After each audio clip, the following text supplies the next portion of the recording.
Assalamualaikum warahmatullahi wabarakatuh, para pemirsa di mana Anda berada.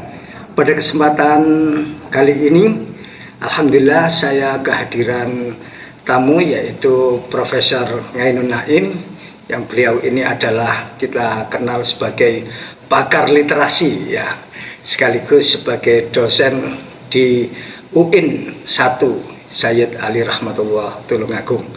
Dan pada kesempatan kali ini akan kita ulas ya bagaimana pengalaman beliau sekaligus memberikan spirit untuk bisa berliterasi untuk kalangan muda maupun siapa saja yang punya keinginan mengembangkan dunia literasi. Baik, Assalamualaikum Prof. Waalaikumsalam warahmatullahi wabarakatuh. Wah, senang sekali ini bisa bertemu dan secara spontanitas kita sambil nostalgia. Tadi ke Surabaya dalam rangka jalan-jalan atau ada tugas utama? Ya? Ada tugas mengikuti kegiatan kampus di tempat ini, di gereja ini. Di gereja ini ya. Baik Prof, saya ingin bertanya ini, apa sebetulnya Profesor ini kan juga sangat dikenal di masyarakat, buku-bukunya dan lain sebagainya. Ini dulu pada saat awal menyenangi dunia atau suka dunia literasi atau menulis terutama, itu bagaimana itu ceritanya? Awalnya bacaan ya. Jadi awalnya itu menyukai membaca secara tidak sengaja ya. Jadi ceritanya waktu saya kecil, bapak saya itu PNS. Setiap bulan itu ada majalah namanya Mimbar Pembangunan Agama itu, MPA itu, yang ada rubrik LAA-nya, lembar anak-anak. Nah itu awal mula saya mulai menyukai membaca. Jadi itu saya baca gitu kan. Kemudian ada family juga yang berlangganan beberapa majalah lain yang kalau saya bertandang ke rumah beliau itu tanpa sengaja saya baca. Ada majalah Anita Cemerlang, itu cerpennya anak-anak remaja pada zaman itu ya. Kemudian ada yang orang tua itu ada yang langganan majalah bahasa Jawa, Joyoboyo. Nah, akumulasi dari membaca itu kemudian memunculkan imajinasi untuk bisa menulis gitu ya. Ya tentu awalnya membaca, karena tanpa membaca ya orang nggak akan bisa menulis. Ya, berarti gitu. Karena lingkungan dahulu ya, karena di rumah ada majalah, ketertarikan untuk membaca karena ada majalah dari Departemen Agama, dari orang tua yang kemudian tertarik dan ingin mencoba-coba untuk menulis. Iya. Ya. Nah, pada saat itu sempat berkirim tulisan ke majalah Depak atau masih nyoba-nyoba disimpan sendiri atau bagaimana? Jadi sempat, tapi lucu ya, karena kita ini kan tidak tahu sama sekali ya mekanisme teknis. Jadi waktu saya sudah di MTS itu bikin semacam cerpen gitu ya. Oh, sempat menulis cerpen? Menulis cerpen ya nggak jelas juga sih sebenarnya untuk disebut cerpen. Tapi ditulis tangan, terus nggak ada KTP atau KTM, ya dikirim saja ya, tentu nggak ada kabar pemuatan dan sebagainya. Padahal kan lazimnya supaya karya kita diperhatikan itu kan diketik rapi, ada surat pengantar yang sopan gitu kan, terus dilampiri dengan fotokopi KTP gitu. Nah biasanya itu kalau koran-koran besar kayak Kompas itu kan ada balasan tidak dibuat. Iya, berarti mencoba menulis itu di tahun-tahun pada saat SMP atau Sanawi ya? Iya, belajar sebenarnya sih sudah ada ketertarikan, ada mimpi, tetapi jujur ya sangat sulit kan untuk bisa. Jadi tulisan yang disukai pertama itu model cerita, cerpen dan cerpen lah gambarannya begitu, karena itu paling mudah itu ya menurut saya juga. Nah kira-kira pada saat itu masih ingat tentang apa yang ceritakan di dalam tulisan? Tidak terlalu ingat persis sih, cuman ada salah satu yang saya ingat itu ya kayak cerita reproduksi dari cerita rakyat dalam versi saya. Gitu ya. Iya, Kan iya. waktu kecil kan kita baca cerita-cerita rakyat, cerita orang tua, lalu kita reproduksi. Kita ngarang gitu ya dalam versi yang berbeda, tetapi tokohnya sama, zamannya sama, latarnya sama, tapi alur ceritanya berbeda. Ya hanya itu, karena kita tidak punya pengetahuan memadai tentang bagaimana menulis cerpen, alurnya kayak apa, dan sebagainya. Karena keterbatasan teknik tulisan, mulai latar dan lain sebagainya. Betul, dan ya tentu sangat banyak kelemahan ya, karena imajinasi belum terbangun dengan baik, bacaan tentang cerpen sendiri belum banyak, gitu ya. Nah, karena belakangan saya mulai memahami bahwa semakin banyak membaca dari genre tertentu itu ya, itu yang membuat kita bisa memiliki gambaran yang lebih konkret. Oh ini loh yang harus kita lakukan. Iya, iya. Setidak-tidaknya pengalaman sekaligus yang memicu pertama. Berarti cerita pendeknya saat itu tidak jelas ya, tidak jadi secara total dan juga tidak sempat terkirimkan, apalagi termuat ya. Kalau termuat sih enggak, itu jelas disimpan. Ya, disimpan itu ya. Nah, itu tidak terketemukan ya, hilang ya. Berkasnya ya hilang ya, waktu itu kan belum berpikir sejauh itu. Sejauh itu ya, juga belum punya bayangan kalau di masa depan itu ingin jadi penulis gitu ya, sekedar iseng-iseng aja gitu. Jadi bayangan-bayangan ke depan kayak apa kan nggak jelas juga ya, kita ini belum tahu. Nah, tadi itu Prof mengatakan bahwa sejak SMP, terus bagaimana ketika di Aliyah, apakah tumbuh juga pada saat SMA? Aliyah itu menurut saya memberi tabungan imajinasi yang luar biasa, karena di banyak ruang itu memberikan saya informasi tentang ini loh tulisan yang bagus.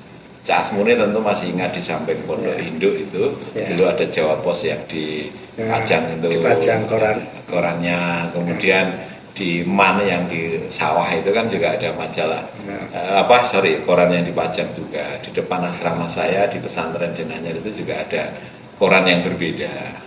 Nah itu ternyata menjadi semacam tabungan mimpi ya, tabungan mimpi bahwa saya itu pengen bisa nulis seperti itu.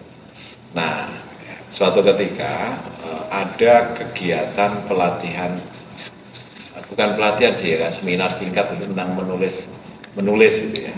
Nah, ada dua narasumber yang saya ingat itu. Beliau itu bercerita tentang menulis itu begini, cara ngirimnya begini. Nah itu menjawab dari ketidaktahuan saya ketika di SMP itu. Nah itu cerita. Itu yang sebagai narasumber atau penyampai materi lupa ya siapa? Ingat. Satu namanya Pak Mas Rukin, itu beliau wartawan koran, kalau tidak salah sih wartawan koran Karya Dharma. Yang dua itu saudara kandungnya Cak Nur, Pak Nasrullah sama Pak Yusron Aminullah. Pak Yusron masih komunikasi sampai hari ini, dan saya kira itulah hidup ya. Saya kira. Jadi proses itu yang menjadi semacam pembuka saya semakin mengkonkret itu ya, mimpi untuk bisa menulis itu, walaupun juga jalannya panjang beberapa tahun setelahnya. Jadi yang tadi membangunnya sudah sejak sanawiyah atau SMP, kemudian masa madrasah aliyah di Denanyar atau SMA, tapi belum melahirkan karya yang termuat ya? Belum, sama sekali tapi belum. Punya itu tabungan karya? Ya, punya di buku tulis. Jadi masih ada kalau itu buku tulis zaman Aliyah. Jadi tulisan tangan ingin ingin jadi pengamat politik lah, pengamat agama. jadi masih ada tulisannya. Masih ada tulisannya itu. Masih saya simpan, dan ya kadang-kadang dibuka ya ketawa ya nggak ada yang selesai sih sebenarnya, nggak ada yang selesai, tapi itu sejak awal itu ya, itu sejak awal. Baik, saya coba lanjutkan. Kemudian pada saat alia setelah itu ya masuk di kuliah ya, pada saat itu bagaimana, terasa atau semakin bagaimana keinginan untuk menulis itu semakin tumbuh kembang? Kalau kuliah waktu di Surabaya itu kan relatif saya sering menyebut pengalaman kuliah di Surabaya itu pengalaman kehidupan, ini bukan pengalaman akademis gitu ya. Karena untuk eksis bisa selesai kuliah beratnya minta ampun gitu kan. Tentu saja dengan biaya ya, biaya mungkin kuliah yang paling berat karena ekonomi orang tua yang ini. Tapi saya sangat bersyukur karena dipertemukan oleh pengalaman-pengalaman kepenulisan. Misalnya ada idola-idola di masa itu, kakak-kakak senior, dosen-dosen itu yang karyanya di Madu Surya, Surabaya Post, Jawa Post gitu kan. Dan itu kayak menjadi pemantik saya suatu saat itu pasti bisa seperti itu. Hanya memang sangat sadar ya bahwa menuju ke sana itu juga abstrak gitu ya. Waktu itu ya apa ya caranya ke sana. Sampai saya ingat itu sama 5 orang teman sekelas itu bikin kayak semacam study club gitu ya, study club atau grup gitu, beli koran lalu belajar nulis bareng. Loh, iya. Itu luar biasa, sudah ada belajar nulis bareng yang disasar waktu itu karya Dharma. Dan alhamdulillah ya enggak berhasil jadi. Iya, saat itu memang karya Dharma juga ada ruang untuk budaya atau penulis-penulis yang masih awal lah gitu ya, penulis awal gitu ya. Saya ingat itu waktu itu berjuang untuk menghasilkan satu tulisan dan mengirim ke karya Dharma itu nggak berhasil dari 5 kawan-kawan itu. Tulisannya kira-kira bentuk cerita atau artikel opini? Sudah artikel opini ya, waktu itu sudah bergeser artikel opini karena ketika kita kuliah itu kita punya beberapa idola kakak-kakak tingkat yang sempat kita dengan penuh ketakutan kita tanyai nulis artikel itu kayak apa ya, artikel akhirnya artikel. Jadi mengikuti karena saat itu memang masa kuliah itu masa ilmiah, jadi lebih condong genre tulisan yang sifatnya opini artikel. Opini ya, betul. Jadi itu ya tentu dinamika perkembangan lingkungan dan zaman ya, sehingga kemudian terdorong untuk belajar nulis artikel. Jadi tapi saya mengingat itu butuh waktu 2 tahun untuk bisa menulis, mengirim, menulis itu sudah mulai 2 tahun ya. Ada perjuangan untuk menulis, mengirim. Iya, sampai ketika 95 akhir 96 saya mutasi ke Tulungagung itu masih terus mengirim dan sasaran saya satu koran nasional dari Surabaya pada waktu itu. Ada rubrik kolom rubrik namanya rubrik opini, itu biasanya penulis-penulis besar. Di sampingnya itu ada rubrik kecil namanya kolom komentar. Kolom komentar. Yaitu komentar atas fenomena-fenomena sosial. Yang diberikan kolom tersebut memang untuk para penulis usia mahasiswa. Usia mahasiswa. Nah itu saya ingat saya itu. Dan tembus ya? 20 kali gagal. Suatu kenikmatan 20 kali gagal, kemudian yang ke-21 baru. 21. Yang ke-21 baru. Itu artinya saya mulai belajar menulis itu sejak semester 1, belajar nulis opini itu. Dan baru tembus itu di semester 5 ketika saya sudah mutasi dari Surabaya ke Baik, meskipun pada saat itu saya ingat ya, sebelum yang di koran nasional ya sekelas-kelas buletin itu juga sudah dimuat ya sebagai pemanasan ya, betul, pemanasan untuk dimuatnya. Jadi bermula dari pengalaman suka menulis cerita, kemudian beralih ke genre opini. Baik para pemirsa, nanti kita akan lanjutkan berikutnya langkah-langkah setelah Prof. Naim ini memiliki upaya menulis tadi dengan kerja maksimal sampai bisa termuat di media. Dan untuk berikutnya nanti kita akan coba tanyai tentang karya-karya apa yang sudah dihasilkan karena kecintaannya terhadap literasi tersebut. Tetap di spirit literasi.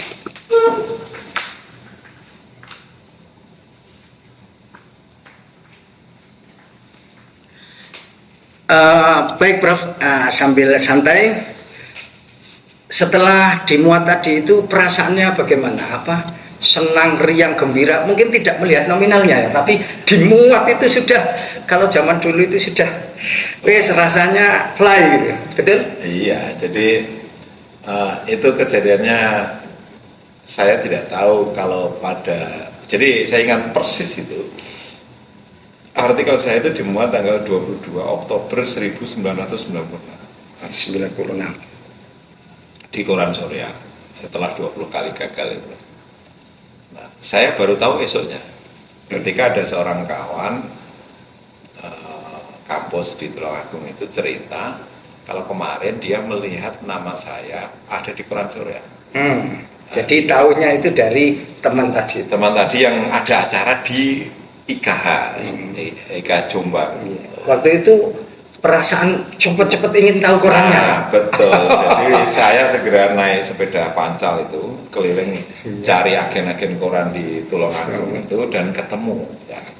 Ketemu di jauh itu di agen yang sekian itu langsung saya beli Koran Surya itu. Langsung saya clipping. Saya clipping dan itu membangunkan semacam mimpi dan rasa percaya diri. Sudah mulai terbangun. Bahwa saya penulis. Sudah mulai terbangun. Tapi itu kesalahan menurut saya. Karena kemudian saya beritahukan ke kawan-kawan di kos itu. Itu bahwa tulisan saya dimuat. Dan saya mengirimkan itu pakai alamat kos. Ya.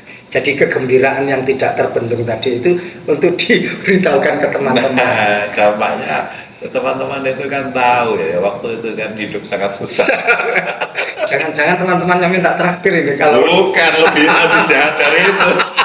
Kalau dapat honornya ini. Jadi ceritanya honor itu wesel ya. Ya wesel biasa itu wesel. Diambil oleh kawan-kawan kantor pos pakai KTM saya. Tanpa saya tahu. Ya tentu beberapa minggu kemudian. Nah itu terus tiba-tiba pagi-pagi itu kawan-kawan itu ada 2-3 kawan saya kan itu ayo makan sate. Siapa yang tidak mau anak diajak makan sate ya. Penasaran makan sate itu. Baik Prof, tadi sampai diajak temannya makan sate itu ceritanya gimana itu tadi? Ya pagi itu ya biasa kan kita sebelum ke kampus kan biasanya teman-teman itu ngopi sarapan. Nah, kebetulan 200 meter, nggak sampai 200 meter sih dari kos kita itu ada warung sate khusus pagi. Nah teman-teman ngajak saya itu ya bersama 2 kawan ya. Tentu siapa sih yang nggak senang diajak makan sate gitu. Ya kita makan. Apalagi masa-masa masih kos ya. Iya.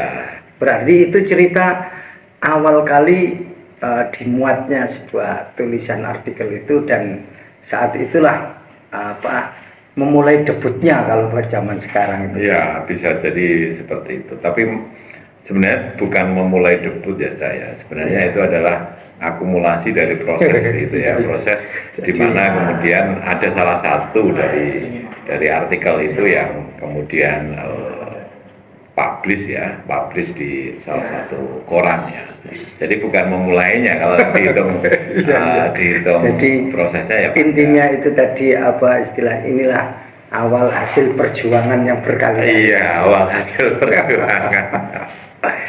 Iya. Baik, setelah artikel sudah dimuat, tentu sangat semangat semakin terasa di situ ya. Ya, pasti itu.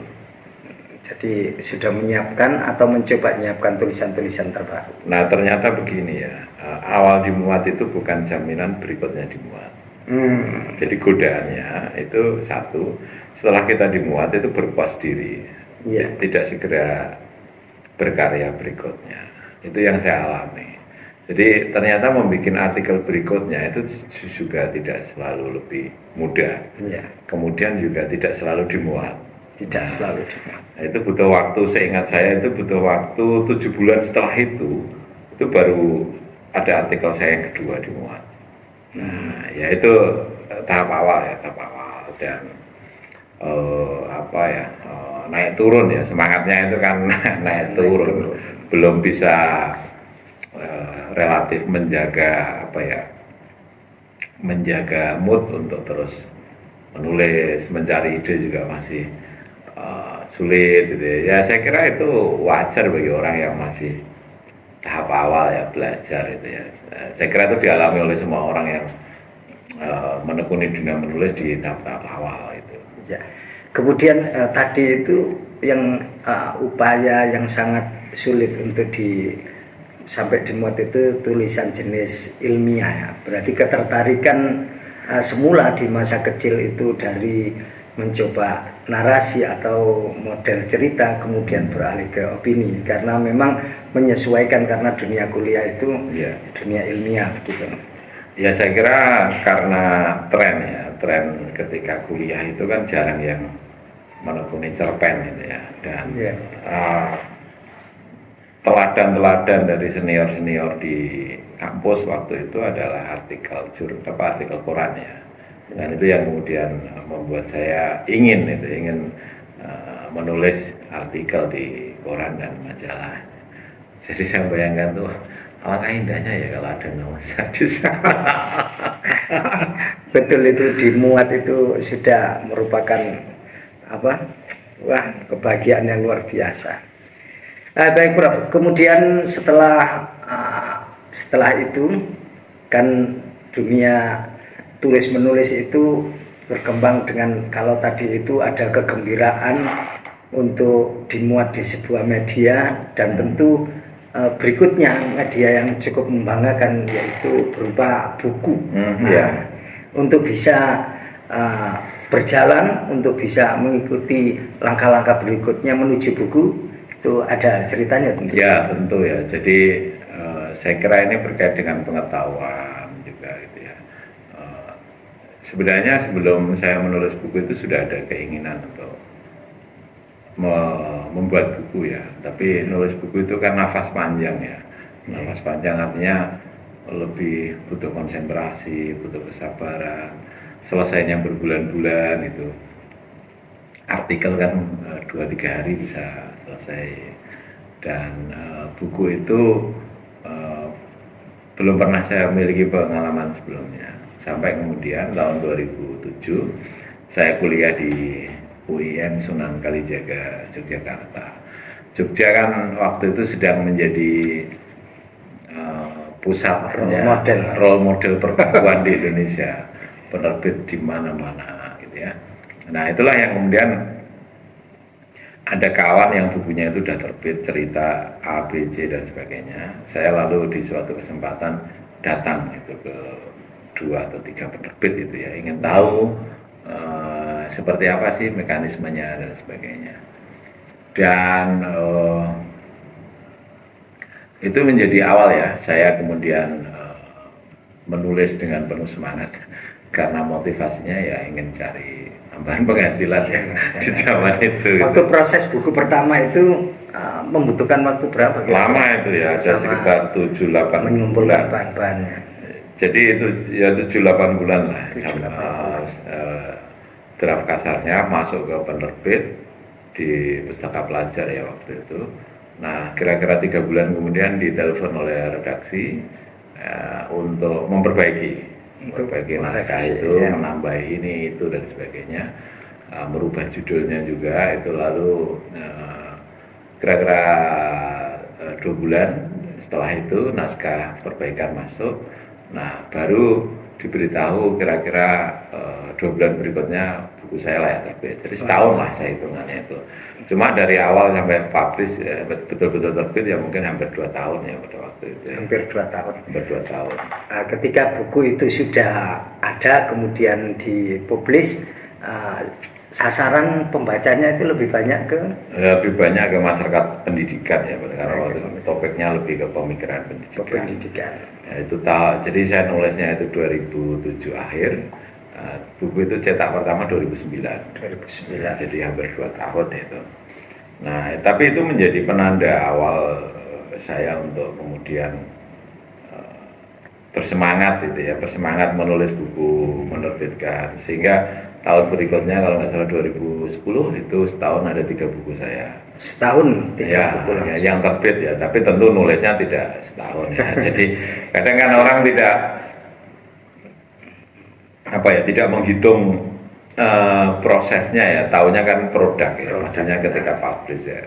Saya pernah itu setahun itu 4 buku, orang mengira kok produktif sekali ya padahal, nah, tapi itu kan sesungguhnya akumulasi dari naskah yang sudah ada kemudian disiapkan. Ya, sama dengan ya artikel jurnal pernah saya setahun sekian, itu bukan berarti dalam setahun itu kan buatnya.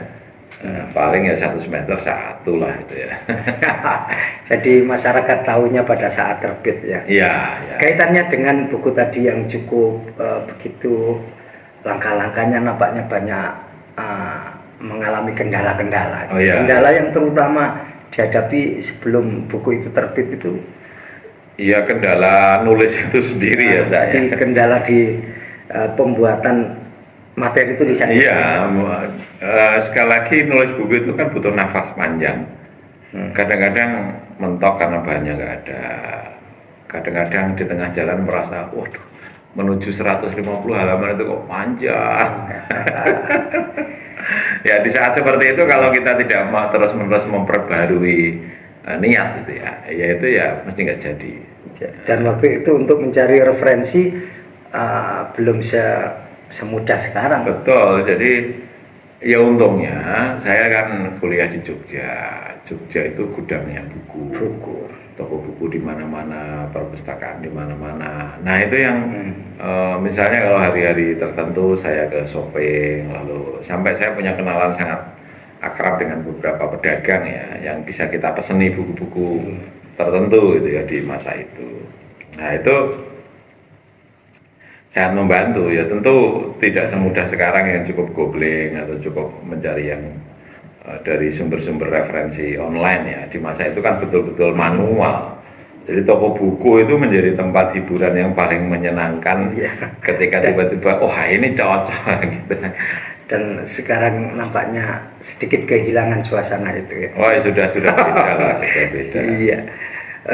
Baik Prof, kemudian pada saat sejak kecil mencoba menulis, kemudian melalui akumulasi yang panjang tadi itu, dalam proses kreatif dulu pada saat merawat kecintaan terhadap baca tulis atau literasi ini sampai juga melahirkan buku itu, ada enggak cara-cara tertentu sehingga proses kreatifnya itu tetap berjalan dengan baik? Pasti ya. Jadi satu ya pasti membaca itu harus terus-menerus dilakukan walaupun tidak dalam satu waktu ya. Artinya dalam satu hari itu ya harus terus mengupgrade bacaan, bisa online, bisa cetak, tapi itu harus terus dilakukan gitu ya. Karena kalau tanpa membaca pasti kita itu tidak ada yang bisa ditulis.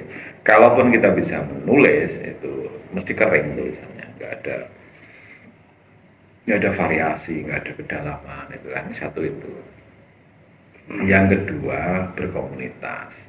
Punya komunitas literasi itu sangat penting. Saya punya beberapa grup WA, punya grup akademisi dan sebagainya yang selalu itu menjadi penyemangat ya.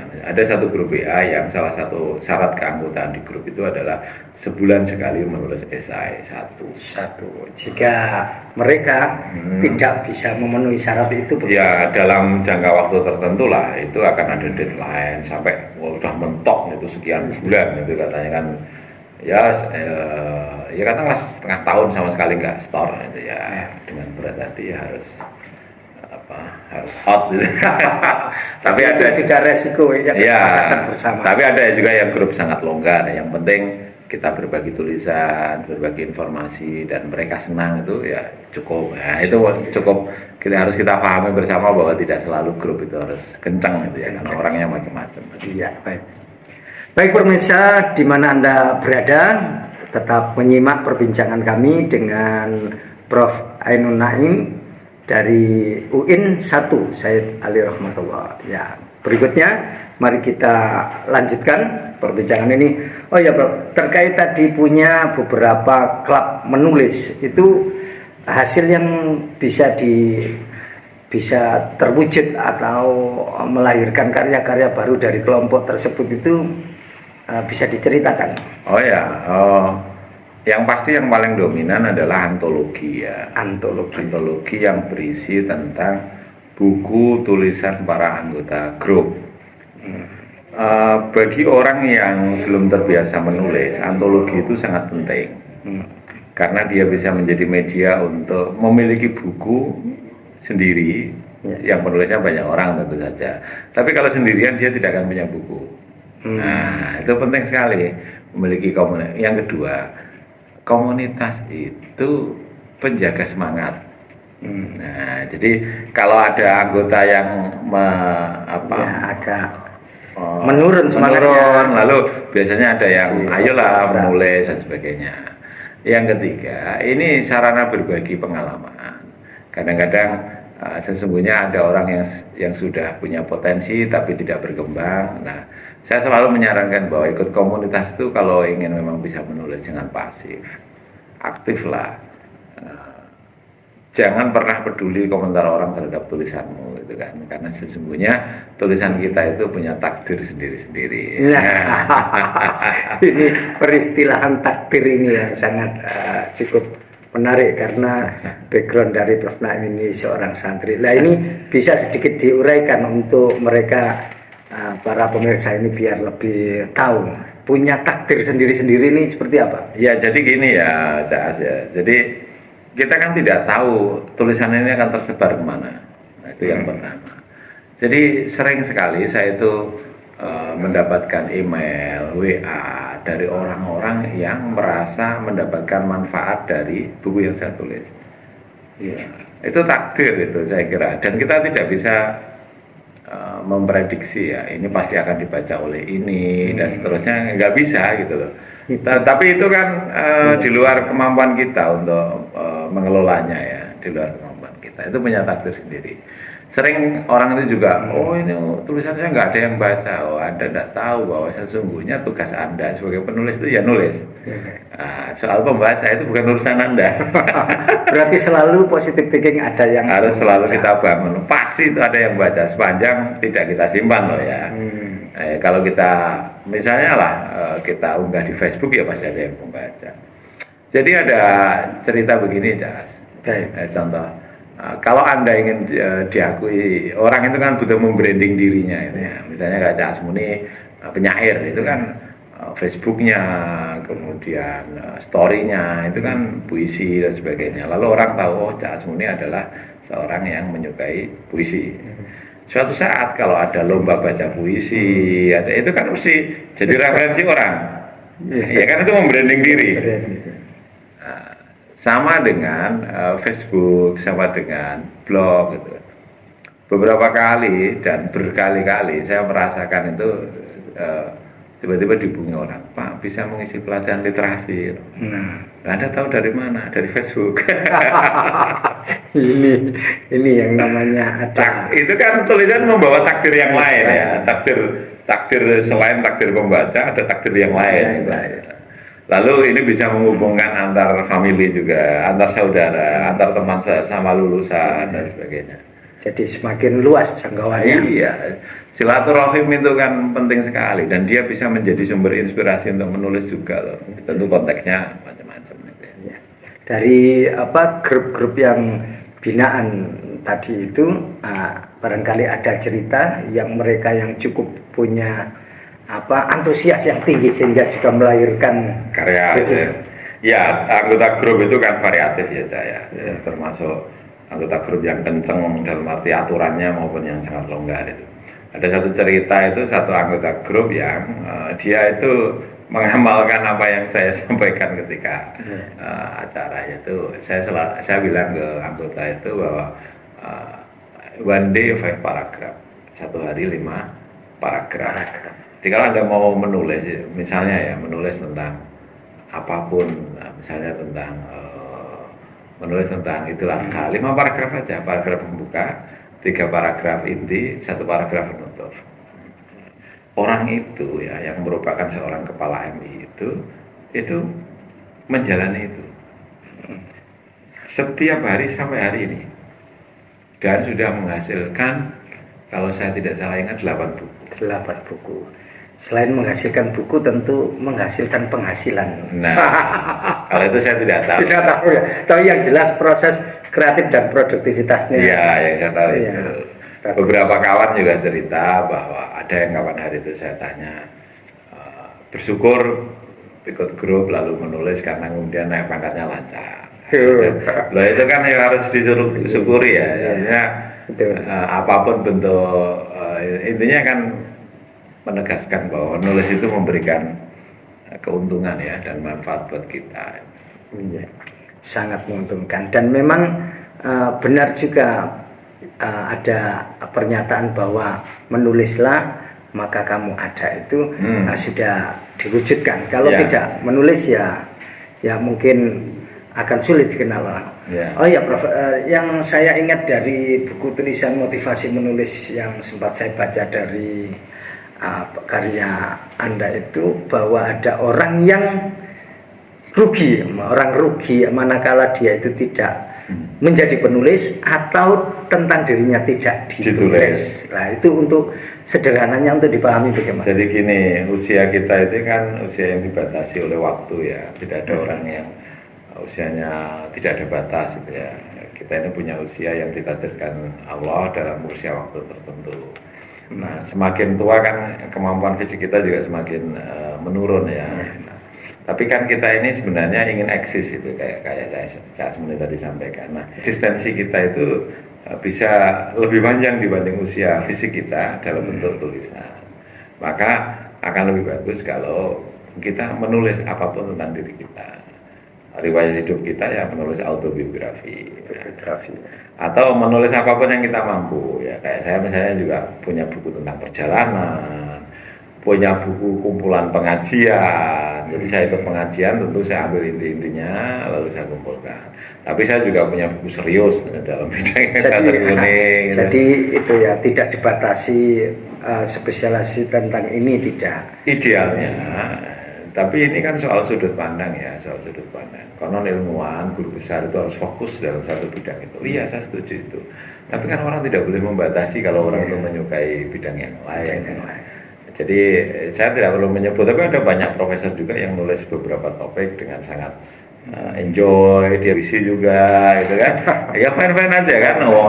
Kalau nggak suka ya nggak usah dibaca, tapi selalu saya percaya bahwa seperti kata awal tadi bahwa setiap tulisan itu punya takdirnya. Ya, jadi kalau kita tidak suka mungkin ada orang lain yang suka. Nah kalau kita tidak mampu menulis sendiri maka kita bisa minta orang lain menulis tentang kita.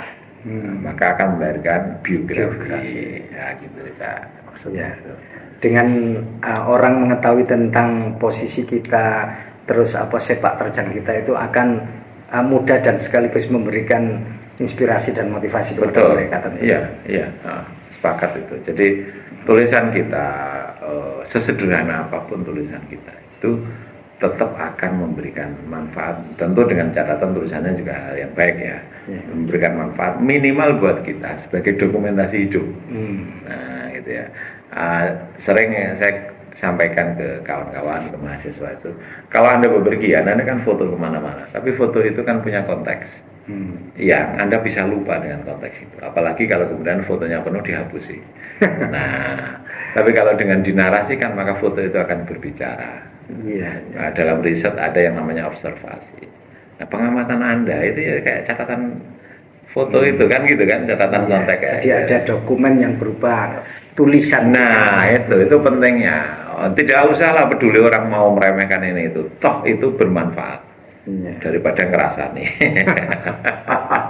Betul juga ya. Iya. Jadi tadi kalau saya dengar dan simak ya, memang komunitas yang lebih dekat karena sesuai dengan pekerjaan atau kedinasan di kampus, jadi wilayahnya dosen dan mahasiswa untuk menulis, dan kemudian meningkat di klub-klub atau kelompok-kelompok menulis yang sifatnya lebih luas. Baik Prof, bisa memberikan closing statement untuk spirit literasi supaya generasi pun yang tidak muda ini juga punya tetap menjaga semangatnya. Ya, jadi menulis itu menjadi pusat keunggulan diri, gitu ya. Maksudnya gimana? Apapun profesi kita, guru, dosen, karyawan, sopir, olahragawan atau apapun, kita itu akan punya nilai lebih kalau kita bisa menulis. Ya. Apa yang ditulis ya, apa yang kita bisa, tidak perlu di kelas-kelaskan itu kan. Toh sesederhana apapun tulisan kita itu akan tetap bermanfaat buat orang lain. Jadi nulislah, tidak harus Anda menjadi penulis. Nah, menulis itu tidak untuk menjadikan Anda penulis, karena menulis itu adalah aktivitas yang sudah sangat penting gitu ya. Jadi nggak usah mikir baik buruk itu soal lain, yang penting bisa menulis itu hal yang harus diapresiasi. Saya kira gitu. Ya. Baik, para pemirsa di mana Anda berada, ya, jadi tadi itu bagaimana tulisan memberikan kemanfaatan dan keberkahan sehingga sangat bisa dimanfaatkan atau memberikan kemanfaatan pada orang lain. Sebelum ditutup saya beri motivasi terkait perbincangan kita tentang spirit literasi, yakni cinta literasi. Cinta literasi, membaca, ayo membaca, menulis, ayo menulis. Dengan membaca dan menulis, mata air mengalir dari hulu hingga hilir. Mencintai literasi, menggenggam jati diri dalam penggelombang pengetahuan, melahirkan tulisan. Orang bijak pernah bilang, tulisan bukan hanya budaya, akan tetapi memperpanjang sejarah. Literasi mengasah pikir dan rohani, merampungkan kata dan makna menjadi kreativitas tanpa batas. Ya, itu para pemirsa yang bisa kami sajikan. Terima kasih untuk kehadiran Prof. Ainun Naim untuk bisa memberikan spirit motivasi untuk semuanya. Dan saya ucapkan wassalamualaikum. Waalaikumsalam warahmatullahi wabarakatuh. Ya, gitu para pemirsa. Dan mudah-mudahan tetap menjaga semangat. Assalamualaikum warahmatullahi wabarakatuh. Waalaikumsalam.